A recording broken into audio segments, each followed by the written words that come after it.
Farms are currently getting overhauled with AI machines, and the benefits are actually pretty impressive. They've even got AI machines that are zapping weeds with lasers, blasts weeds in the field like it's playing Space Invaders. The goal is no chemicals, no herbicides, just high-tech weed control that leaves crops untouched. And some of these are even solar powered, so the sun helps grow the crops and powers the machines that harvest them. That's some full circle wizardry right there. Across the world, farms are trading in human hands for robotic arms. There's machines that now pick strawberries, sort apples, and harvest lettuce with more precision and speed than any tired human could manage. Companies like Agrobot, FF Robotics, and FarmWise are developing machines that literally see the fruit, identify its ripeness using AI, and then pluck it perfectly. No squished peaches, no bruised berries. And if you thought that was crazy, drones are now planting the seeds, monitoring crop health, and even spraying fertilizer.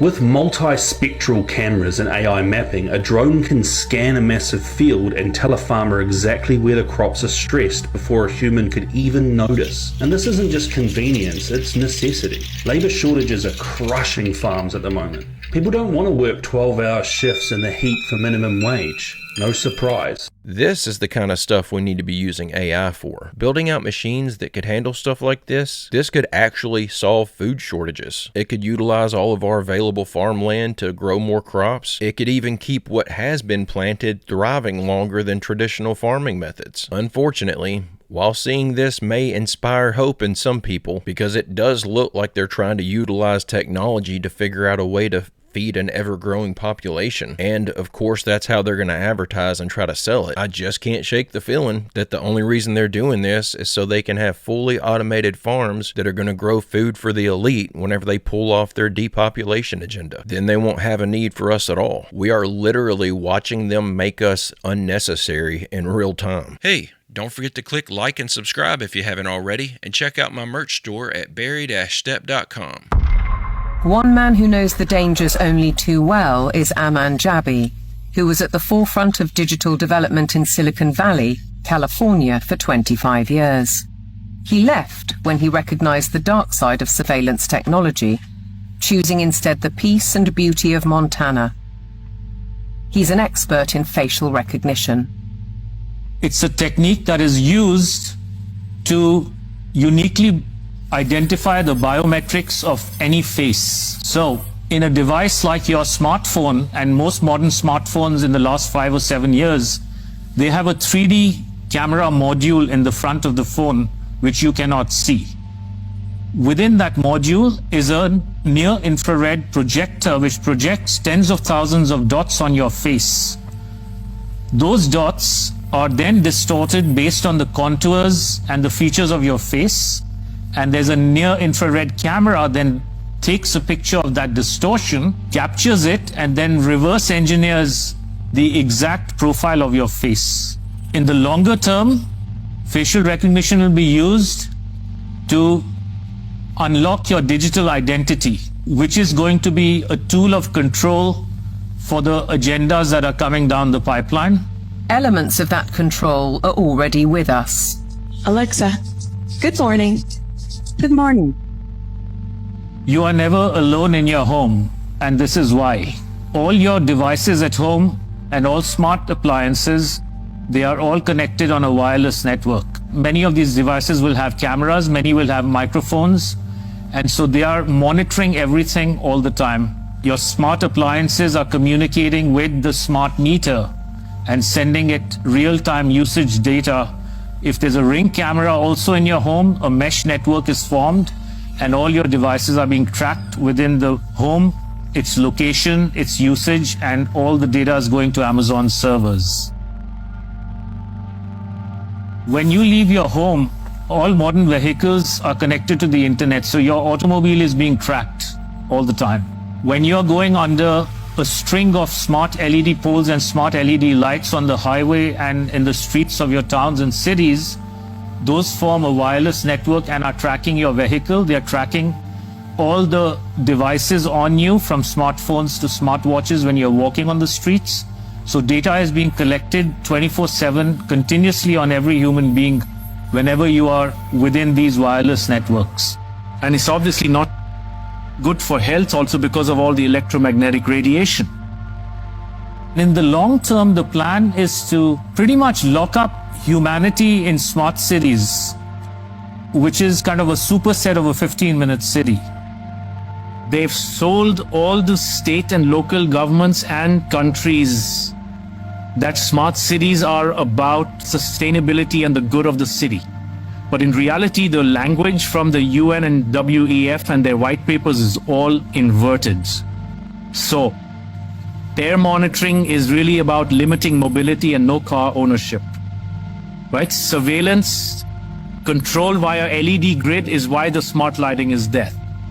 Water management is about water rationing, noise pollution is about speed surveillance, traffic monitoring is about limiting mobility, and then, of course, energy conservation is all about rationing heat, electricity, and gasoline.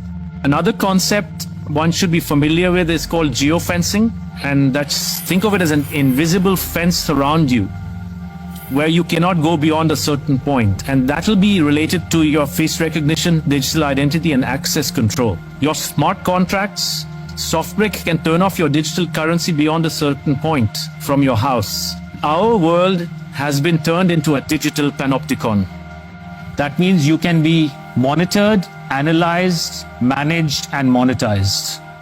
Surveillance capitalists are already making billions of dollars selling our information to big corporations, because this kind of detailed knowledge enables them to predict and influence our behavior. Now think about that clip we saw just a few days ago, where it was announced that they're going to outlaw going out into the woods in Nova Scotia. They don't want you camping, hunting, fishing, hiking, none of it. Then they just announced over the weekend that Canada's doing the exact same thing to their citizens. But they've already got all this infrastructure in place. They just can't track you if you go off grid. This is all starting to make a lot more sense now, isn't it? It's not just a senseless means of control. It's not some arrogant exertion of power. There is logic behind this idiocy. They want us to stay in cities where they have all this infrastructure built out so they can keep tabs on everybody, so they can monitor everyone constantly. It's already happening, and it's all being done under the guise of saving the environment. Do you remember the Black Mirror episode Eulogy? We're there, folks. This episode features an isolated man who is introduced to a groundbreaking tech that allows users to step inside old photos,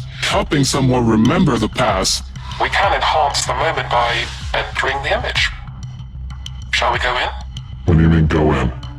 It's easiest to just show you.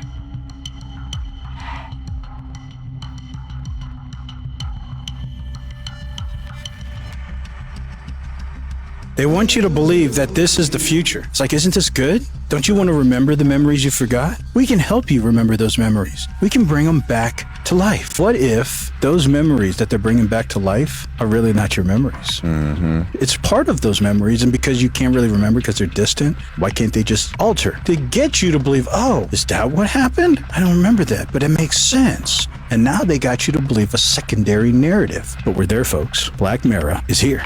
Now we have the ability to take a normal video and turn it into something that you can actually explore, called 4DV AI. The AI looks at your video, it figures out where everything is in it, like the people, the objects, and even the lighting, and then it rebuilds the entire thing in 3D. This means you can move the camera and see things from completely new angles. Now just think about how you're going to be able to use this, reliving an old home movie by actually being able to walk around in it. Sometimes I see something that I just can't help but to get excited about. And as terrifying as this technology is, this is certainly one of those instances. This looks amazing. You're just going to have to be diligently specific about how you choose to use it. The capability to be able to adjust the camera angle in real time while you're watching a 20-year-old home video, that sounds like it would help you remember things better. But if this thing can map out the entire environment, including all the people in the video, just think about what it's actually doing. It's essentially creating a 3D render of every object in the frame, including, of course, the background. And then it's using AI to come up with its best guess as to what those 3D objects are doing when they're off screen. And then when you adjust the camera angle, it'll actually have something to show you. And all it's going to take for them to abuse this technology is to just program in what they want those 3D objects to be doing off screen. It's starting to feel like we're getting dangerously close to them having no choice choice but to ban video evidence in a murder trial. They'll be able to frame anybody for anything using this technology.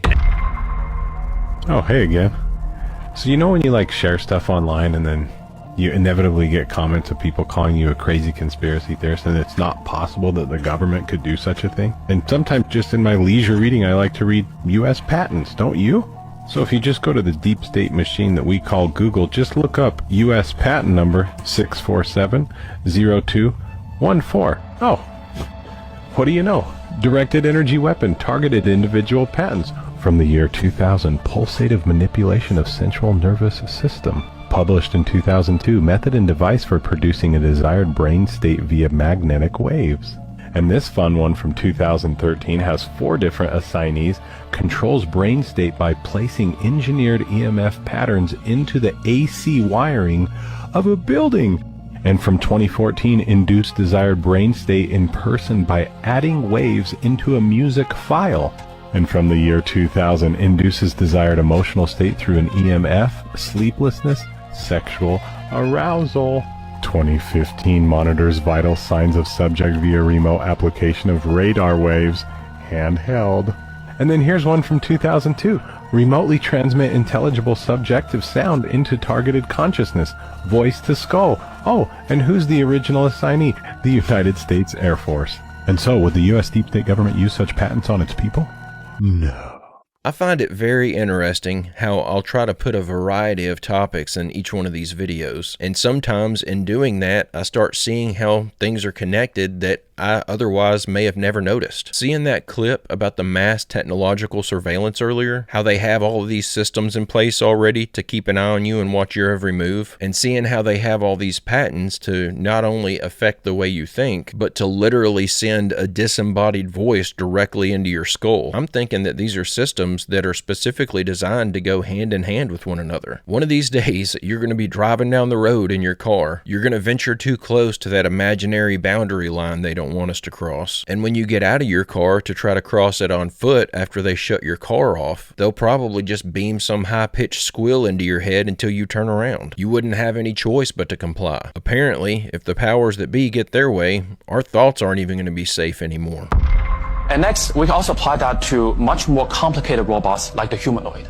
And these humanoid robots, they went through 10 years worth of training in only 2 hours of simulation time to learn walking. And then you can transfer that, and it doesn't matter what the embodiment is. As long as you have the robot model, you simulate it, and you can do the walking. And can we do more than walking, right? So as we are controlling our body, you can track any pose that you want, track any key point, follow any velocity vector that you want. And this is called the whole body control problem of humanoid. And it's really difficult, but we can train that, right, on 10,000 simulations running in parallel, and we can transfer that 0 shot without any fine tuning to the real robot. So this is at the NVIDIA lab. We actually need to slow down the video. So the first video is in real time, and the next video is slowed down. So you can see the sophistication of the motion that it does. It imitates the human, all these agile motions, while standing balanced. And guess how big of the neural network it is required to do this? It is 1.5 million parameters, not billion, 1.5 million parameters is enough to capture the subconscious processing of the human body, the system-wide reasoning. 1.5 million parameters. I feel like my videos here lately have just been more and more reason to stay in the house and just never venture out into the world. I hate fear-mongering, and I feel like I'm constantly right on the edge of falling into that trap. But at the same time, when you see stuff like this, you can't help but to see the writing on the wall. Those robots are going to be dangerous. How could we possibly defend ourselves against these things? These humanoid robots are going to be able to just, through a simple 2-minute software update, download, install, and learn every single martial art that's ever been in existence. This stuff is starting to get terrifying. I promise, the intentions of these videos was never to make everyone so freaked out that they end up in some padded room hugging themselves and rocking back and forth, mumbling under their breath about how scary the robots are. But the advancements that they're making in this stuff just seems like it's all going in a bad direction. Sometimes I wish that I was just ignorant to all this stuff if there's literally going to be no way we we can defend ourselves against any of it. It's starting to feel like we're just watching a bullet slowly come at us, and every day the only thing we can really do about it is to just measure the distance traveled and calculate how much time we've got left before it hits us. I need you guys to really listen to this. New York. If you're from New York, listen to this, because this is going on as we speak. There's people out there walking around with sticky notes. You guys know what sticky notes are. On the sticky notes, there is an address. So the person will ask you for directions. Where would it be? Which way to go? And you will look at the sticky note with your fingertips. You'll be touching it. There is a chemical that's going to have you drowsy within minutes. And within those minutes, they're still talking to you while they'll try to grab you into their vehicle, take you away, and do whatever they want to do. Watch out. This goes for these young kids too, boys and girls. Be careful. If someone stops you to ask you for an address, which way to go with a sticky note, don't touch it.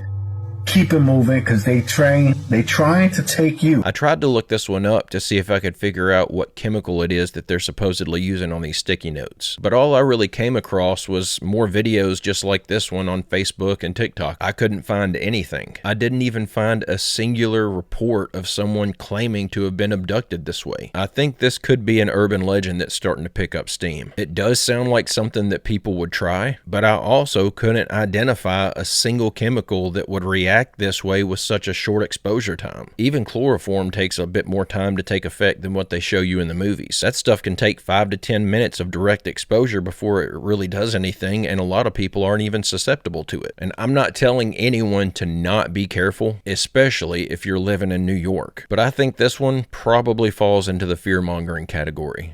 There's no way they just released this about the Epstein list and we finally might have, oh wait, never mind, we're getting invaded by aliens in November. This might just be the perfect distraction to everything that's going on and to what they're planning to do next. Yup, this video is definitely getting shadow banned for entertainment purposes only. A group of researchers announced that an interstellar object approaching us might be hostile alien technology that could reach Earth by the end of November 2025. It's called 3I Atlas, which is barreling towards the sun at more than 210,000 kilometers an hour and is a confirmed interstellar object. The fastest and biggest interstellar object we've ever seen, which might be up to 24 kilometers wide. This thing is bigger than Mount Everest, and actual Harvard astrophysicists are suggesting it may be a massive alien mothership coming to invade us. And I ain't gonna lie, they have quite a bit of evidence that very much supports that claim. Because what really makes this object so special is the fact that it's interstellar, meaning that it came from outside of our solar system's heliopause, the boundary that marks the end of our sun's gravitational influence and the beginning of interstellar space, the vast expanses of emptiness between all the solar systems within our galaxy. And the reason this is such a significant discovery is that we've only ever detected 3 interstellar objects pass through our solar system in history. The first one being Oumuamua in 2017, which was also thought to be an alien spacecraft and definitely not an asteroid. It had this weird elongated shape and it sped up as it left our solar system, which scientists couldn't explain. Probably just a probe the aliens sent here for scouting before they invade us with this one, right? The second one was 2I Borisov, a comet that passed by us in 2019. This one was probably just a comet. And now we have 3I Atlas, 3I representing the third interstellar object we've encountered, not 31 Atlas as many people are mistakenly calling it. Initially picked up on July 1st, 2025 by the Atlas Survey Telescope in Chile. Initial observations suggested it may be a large comet surrounded by a cloud of ice, gas, and dust called a coma. But a follow-up paper co-authored by Harvard professor Avi Loeb titled "Is the Interstellar Object 3I Atlas Alien Technology?" claims just that, which points out this object displayed many anomalous characteristics that would strongly indicate it is not a comet, such as its orbital path appearing strategically planned for reconnaissance, showing that this object will be briefly hidden from view from us behind the sun at its closest approach to Earth, making it undetectable to us for a few days, which he states is exactly what an intelligent species would do if they wanted to plan an attack. Its speed appears to be much faster than what would be expected from an interstellar object of this nature. It's also moving in retrograde, meaning against the orbital orbital paths of all of our planets, and is only 5% deviated from our solar system's orbital plane. Anomalies and precision like this are highly unlikely to happen at random and do in fact seem extremely calculated. Not to mention, further observations show that it has a very short tail, which comets are supposed to have long ones, and is unusual for one of this size. To Borisov, the second interstellar object was both smaller and further away from the sun, yet it had a much longer tail than Atlas, so if this isn't a comet, what is it? Its projected flyby path also shows that it's set to slingshot past Venus, Mars, and even Jupiter on its way out. Again, the odds of which happening by mere chance are, dare I say, astronomical. Gravitational slingshot assist is exactly how we maneuver our probes and satellites when we send them out to space, an orbital path indicative of intelligent design, giving way to the dark forest theory of the universe. That intelligent life is in fact very abundant in our galaxy, but all species choose to stay low-key, undetected for their own safety. That our entire galaxy is a dark forest brimming with pockets of life, but everyone tends to keep to themselves out of fear of getting wiped out, and this just might be one of them taking the risk with us. This whole story caught fire online and everyone was talking about it. I was even pretty excited about it myself until I realized the New York Post reported on it, with others pointing out the convenient timing of the story among other certain files, lists, and missing 3 minutes of security footage that everyone's asking about. And many other reputable mainstream news sources reporting on this are leading skeptics to believe it's just a distraction. And to those who really want to get their tinfoil hats overheating, they're insisting this is the start of a certain Project Bluebeam, the highly rumored conspiracy theory devised as early as 1995, telling us how the government will eventually fake an alien invasion for power and control. Famed ufologist Jeremy Corbell even called it in an interview back in January, who explicitly said that they will lie to us about an alien craft slowly making its way to us here on Earth. And this 3-eye atlas seems to be exactly what that is. And I mean, if COVID wasn't the perfect litmus test of how well people will mindlessly comply when faced with an internally staged threat, warming them up to the perfect lead up to now see how they'll respond to an externally perceived threat like an alien invasion. Whether this is a real alien spaceship, just a comet, distracting us from news they want to divert attention from, or even the start of Project unfolding before us, that is up to the free will and the open-mindedness of you, the people, to decide. I just wanted to add this because I feel like it gives a little bit more information as to why they're making the claim that this is some alien mothership. Having this added context, I'm now even more convinced that this whole story was just a flat-out lie. And there's a lot more information out about this thing now. And most scientists now are claiming that this is just some comet originating from the Milky Way. But reading everything I could find on it, it seems like they're working really hard now to convince us all that their original claim that this was some alien mothership was just a giant misstep. I'm now convinced this was just a trial run for the false flag event. They just wanted to see if the public would buy it. Just think about it. If there really was an alien mothership headed toward Earth, does anyone really believe that our government would even tell us about it? They won't even let us know our own history. They're potentially hiding information right now that they successfully blocked out that may indicate that Yellowstone's about to erupt. They're lying to us about things that we know exist or did exist. They even lie to us about our origins. If something was really headed here that seriously posed a threat, they would just keep that information from us and start working on their own survival plans behind the scenes. I think they just told us there was an alien mothership headed this direction just to gauge the public's reaction. They just wanted to know how well we would all buy into it. Then they'll know how to adjust their strategy for the real event they have planned. If you think about it, they've really only got one attempt at pulling this thing off, and this plan has apparently been in the works since the founding of NASA back in 1958. If they mess this up, they're not going to get another chance. But guys and gals, I'm going to go ahead and end the video right there. I hope you enjoyed these clips we watched together today. I'll be back soon with another video. I hope you come back to join me. Don't forget to leave a like and subscribe if you haven't already. And don't forget to check out my merch store at barry-stepp.com. Also, don't forget to post a photo of your merch over in the Discord to get your photo in a video. And if you've been on the fence about it, go join the Discord. There's a lot of cool conversation going on over there. But guys and gals, I hope everyone has a great, safe, fantastic rest of your day, and I will see you all in the next one.